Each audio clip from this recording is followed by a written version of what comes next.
insulation, you don't have the situation. So we have some significant areas of rusting. Aside from the aesthetics of it, it really is something that needs to be treated. I've met with Bud's deputy, Rick Hope, and he is familiar with a particular type of paint that can be applied over this and should last, his estimation, a good 20 years.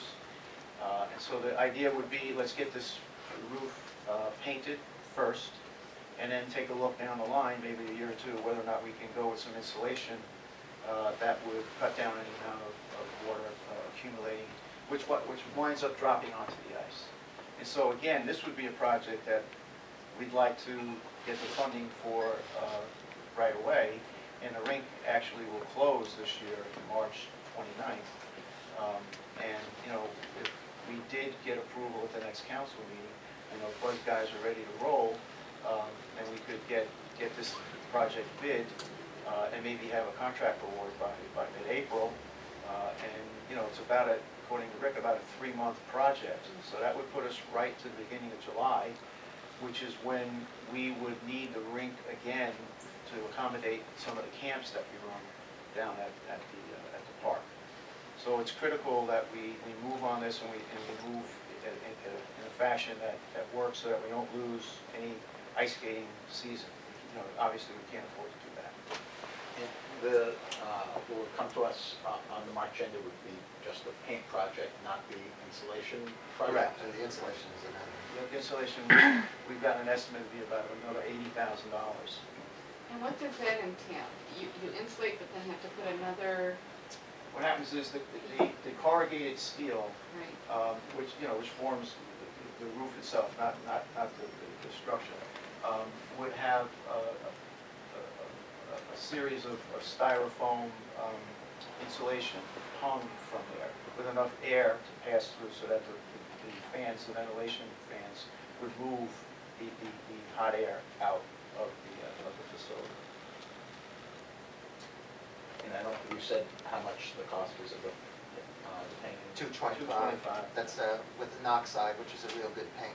That doesn't need any sanding or surface prep. It's kind of a rough finish, but from 30 feet, you wouldn't, you know, it doesn't have a real glossy finish like a car fender. But it's very good at painting over and encapsulating any surface rust that's there and providing. Well, that was one of my questions. The existing rust that's there. It gets encapsulated by the. And so call it paint, but it's not really paint. And so the 20-year estimate takes into account the existing condition. Yes. Yeah, there's really no structural damage and surface rust, but you know, you certainly don't want to let it go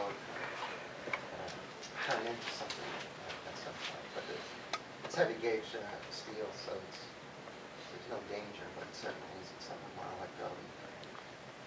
So, sorry. Go ahead. You go first. Except for the insulation, you haven't found another way of bringing air there so that the condensation doesn't happen? Because what I'm hearing is that we are trying to solve the damage when it's already done instead of avoiding it. Well, which is what the original roof, it's a little over 15 years, and we haven't touched it since then. And that wasn't this type of paint, which is really a very, very specific paint. It's come a long way since 1995. It's a Rust-Oleum product oxide, and I don't think I think it'll be a long time before we see rust appear again, even in its present configuration, without any change. But at the time, we had always talked about closing in the rink, so that was even another reason that I think it was $750,000 at the time to put the roof up, and then the next phase, which never materialized, was to box it all in. Then you'd have to air condition or climate control the environment inside, and then you'd have a real enclosed roof, and you wouldn't have this issue. So that was all going to be done at some point later, so that's what happened. What concerns me is that I have seen, for example, the bricks actually